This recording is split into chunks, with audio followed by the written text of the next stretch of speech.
to Abraham, Moses, and the stories connected to him have to be some of the most foundational stories of the whole Hebrew Bible, setting up so much of God's covenant, his relationship with Israel, and all the future stories to come. So we're going to spend some time in Exodus for the next several weeks. Leading into this first chapter, Israel has now grown into a fully fledged nation. They were just a small family of 70 when under Joseph and his brothers when they came to Egypt seeking refuge from the famine.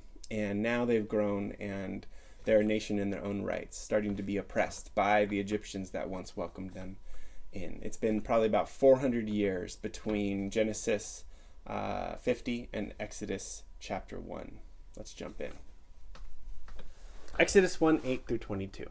Now a new king came to power in Egypt who didn't know Joseph. He said to his people, "The Israelite people are now larger in number and stronger than we are. Come on, let's be smart and deal with them. Otherwise they will only grow in number. And if a war breaks out, they will join our enemies, fight against us, and then escape from the land." As a result, the Egyptians put foremen of forced work gangs over the Israelites to harass them with hard work. They had to build storage cities named Pithom and Ramses for Pharaoh, but the more they were oppressed, the more they grew and spread. So much so that the Egyptians started to look at the Israelites with disgust and dread. So the Egyptians enslaved the Israelites. They made their lives miserable with hard labor, making mortar and bricks, doing field work, and by forcing them to do all kinds of other cruel work. The king of Egypt spoke to two Hebrew midwives named Shiphrah and Puah. "When you are helping the Hebrew women give birth and you see the baby being born, if it's a boy, kill him. But if it's a girl, you can let her live." Now the two midwives respected God, so they didn't obey the Egyptian king's order. Instead, they let the baby boys live. So the king of Egypt called the two midwives and said to them, "Why are you doing this? Why are you letting the baby boys live?" The two midwives said to Pharaoh, "Because Hebrew women aren't like Egyptian women. They're much stronger and give birth before any midwives can get to them." So God treated the midwives well, and the people kept on multiplying and became very strong. Because the midwives respected God, God gave them households of their own.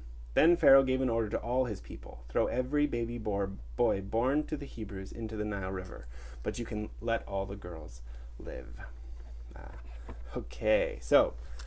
A new king came to power, and this takes us all the way back to the last half of Genesis, who didn't know Joseph. And the backstory there, of course, is that under Joseph, his brothers with their father come to Egypt as refugees, escaping the famine, and they're received very well. They're given land.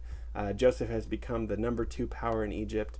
And so that Pharaoh, that king of Egypt, welcomes them gladly. It has been, as I said in the intro, 400 years. So this new generation, several generations later, and they don't know Joseph, they forget their history, and so they say, well, wait a minute, these Israelites have grown into a nation, and if we don't deal with them now, then they might actually come back around and hurt us.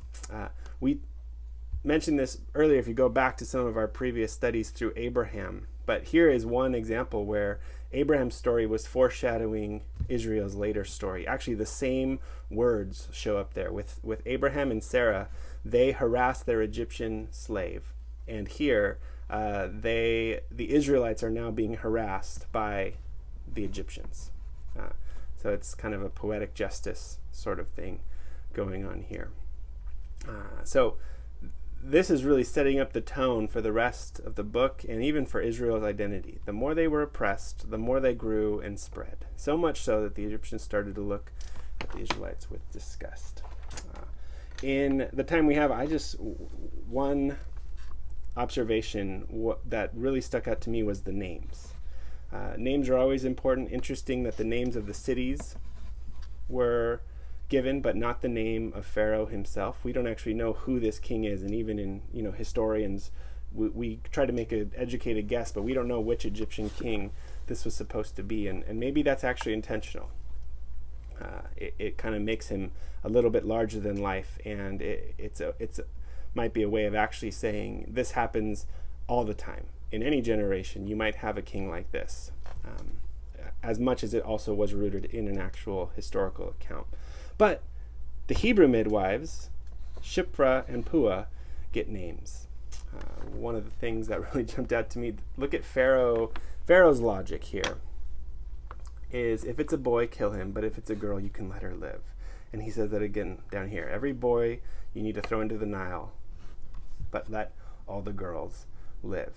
And obviously we're dealing with a patriarchal society, a society that undervalues women to the point of thinking that we can let the women live because they'll never pose a threat to us. But you better kill all the boys because they might rise up and create some sort of trouble. So it's sexist, it's patriarchal, and yet I actually think it's a clue here. The writers of the Bible know that, and they're winking at us. They actually weave into their story. This is one clear example where the marginalized, the underdog, the people that are actually pushed to the margins actually have more power than we realize. Here we have an unnamed king who thinks he's doing the right thing. He thinks he has all the power and he can just run over this nation, force them to work, harass them, and enslave them.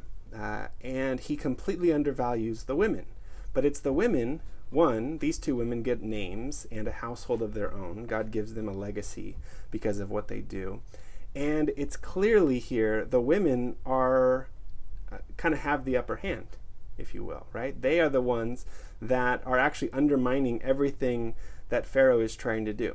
He's saying, we don't want them to grow in number so that they can't join our enemies.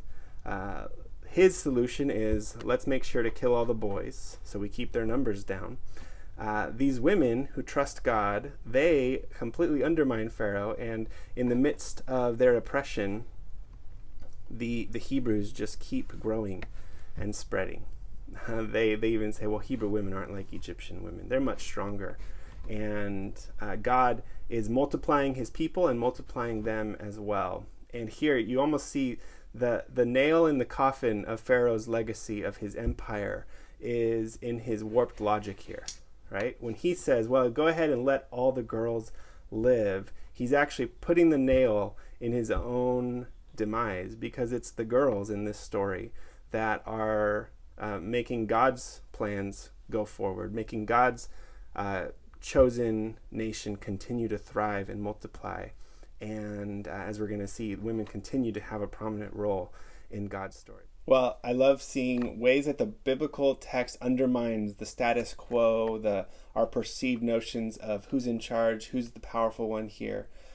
Maybe for us as an application, for me anyway, to think through in my own life, where have I been undervalued, and maybe what would it look like for me in my trust of God and my devotion to God to bring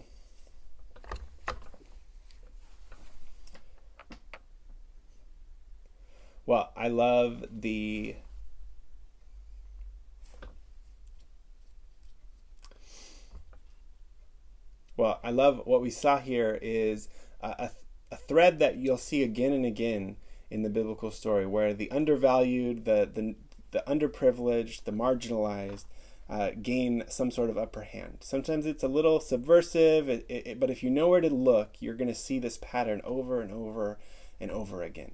Maybe as just an application, as reflection for us this week, who are the undervalued in your community, in your midst? Are there people that you've taken for granted? That's something that I want to ask myself. Are there people that I've taken for granted? I don't want to be like Pharaoh, who said, well, I can ignore the women because really I just need to worry about the little baby boys.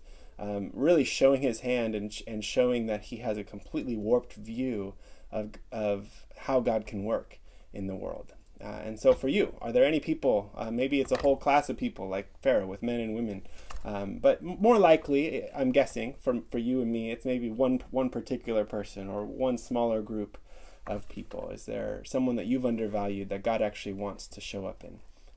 And what would be a way for you to flip the narrative and to start to say, well, how can I actually learn from them? How can I invite them more into my story instead of writing them